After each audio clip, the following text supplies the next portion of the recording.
tentang adanya kebaikan, keburukan, adanya vonis-vonis tertentu gitu.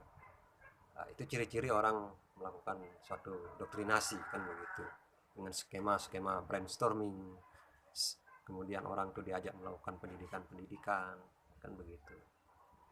Orang-orang tuh diajak masuk dalam sebuah sistem, baik itu secara dengan infiltrasi, dengan kegiatan-kegiatan sosialisasi di tingkat kecil ya, sel-sel terkecil masyarakat, yang dengan ciri yang sebelumnya saya sebutkan tadi, mentalnya lemah, imannya kurang, imunnya kurang, makannya kurang, begitu kan, keluarganya berantakan, negaranya lemah, negaranya berantakan gitu. Cepat sekali mereka memasuki satu sistem. Nah, itu sih pasti ada satu doktrin atau satu keinginan yang ingin dimasukkan dalam sebuah sistem, baik itu pribadi, kelompok maupun sistem kenegaraan, dan dilakukan terus menerus, bukan jangka panjang, bukan jangka pendek maksud saya, tapi dilakukan jangka panjang gitu. 1 tahun sampai 30 tahun ada. Jadi targetnya misalnya dia bicara hari ini, targetnya adalah 10-30 tahun ke depan. Jadi kita harus waspada dengan konsep yang diciptakan oleh seseorang, yang ditularkan menjadi sebuah doktrin gitu kan. Jadi strategi-strategi seperti itu yang bertujuan untuk melakukan doktrinasi-doktrinasi wajib kita waspadai, karena kita tidak akan merasakan dampaknya hari ini gitu kan. Kita tahunya besoknya ini sudah berubah gitu kan, pola pandang masyarakat sudah berubah, yang tadinya sederhana menjadi materialistis, yang tadinya kuat kekerabatannya menjadi individualis kan gitu, yang tadinya negara kita itu misalnya mendukung negara lain untuk bebas dari penjajah misalnya, secara tiba-tiba negara kita membuka jalur diplomasi dengan negara yang melakukan penjajahan. Itu adalah sesuatu yang tidak kita rasakan. Akibat apa? Akibat adanya framing doktrin itu yang disampaikan hari ini, tapi terjadinya 5, 10, 20 sampai 30 tahun ke depan. Ya kita bersyukur sebagai anak negeri ya, tanpa ada doktrinasi tapi sudah mendapatkan suatu bekal ya, pengetahuan bagaimana tentang bela negara, cinta NKRI, kemudian dalam organisasi itu kita bisa memilih mana organisasi yang moderat, mana organisasi yang radikal, mana organisasi yang sukanya bikin rusuh, mana organisasi yang tujuannya untuk membuat SDM-nya unggul kan begitu. Dan kemudian menjadi apa namanya, kader-kader bangsa gitu kan. Sehingga kita lihat dulu dalam memasuki skema hari ini, tentunya juga kita ingin kedepannya akan lebih baik. Kita waspada terhadap kelompok-kelompok atau golongan yang melakukan doktrinasi-doktrinasi yang secara tidak nyata atau secara maya kan begitu, mengeluarkan konsep-konsep gitu. Bahwa misalnya dulu tanpa orang bekerja dia bisa makan, karena apa? Tumbuhan banyak di sekeliling kita yang untuk mencapai kebutuhan makan kita gitu. Iya kan?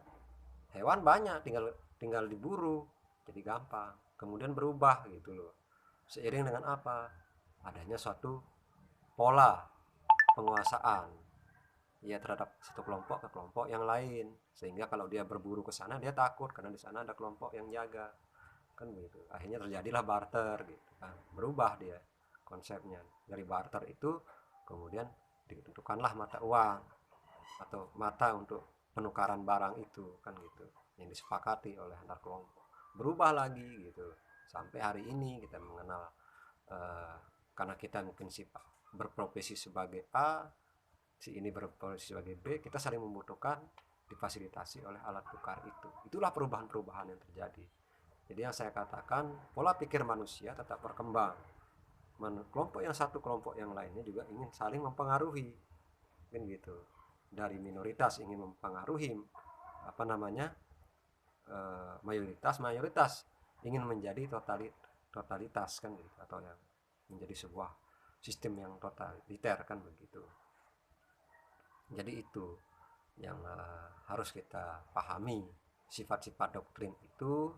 Kemudian tadi kita membahas tentang bahan-bahan yang dipakai melakukan suatu doktrinasi, tujuannya itu kepada individu, kelompok, negara gitu, dengan pola, ya kan, dengan harapannya satu menciptakan ketertiban menciptakan ketidaktertiban juga bisa kan gitu, untuk menerapkan tujuannya itu kepada individu gitu. Dia bisa mempengaruhi orang dengan doktrin-doktrin itu. Banyak nggak doktrin itu salah nggak? Menurut saya selama itu tidak menciptakan sebuah apa namanya, sistem yang merusak sistem ya, sistem yang merusak sistem, kembali lagi nilai-nilai kesetaraan, humanisme, apa namanya, nilai-nilai kebebasan individu kan begitu, nilai-nilai apa namanya, keterbukaan ya sebuah negara kan begitu ya, tidak masalah kalau menurut saya gitu. Jadinya pinter-pinterlah kita memilah dan memilih suatu ideologi atau pandangan, karena ideologi atau pandangan itu dijadikan sebagai alat doktrinasi baik itu individu, kelompok atau negara untuk mencapai tujuannya gitu. Jadi kita itu seringkali kita itu menjadi objek daripada orang-orang yang melakukan satu doktrinasi secara tidak langsung, baik itu lewat iklan-iklan promo gitu kan, baik itu menawarkan janji-janji tentang kesejahteraan gitu kan.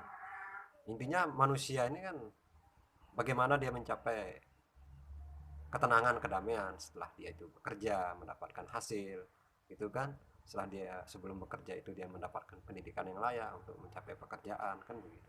Jadi aspek dasar manusia itu, hak mendasar pada manusia itu jangan sampai ada pelanggaran oleh adanya doktrin itu. Itu saja mungkin opini saya atau yang ingin saya sampaikan dalam babak kedua daripada apa itu doktrin, kemudian apa bahan baku doktrin, siapa yang ditarget oleh doktrin itu, kemudian doktrin itu akan masuk dengan jalan apa kan begitu, dan kemudian perubahan apa yang diinginkan, sifat-sifat dan ciri-cirinya sudah saya sampaikan, sehingga kita bisa sama-sama saling membagi kan begitu apa-apa yang kita ketahui. Itu saja dari saya. Selamat melakukan suatu restorasi atau suatu perubahan pada diri kita untuk menjadi lebih baik. Salam NKRI.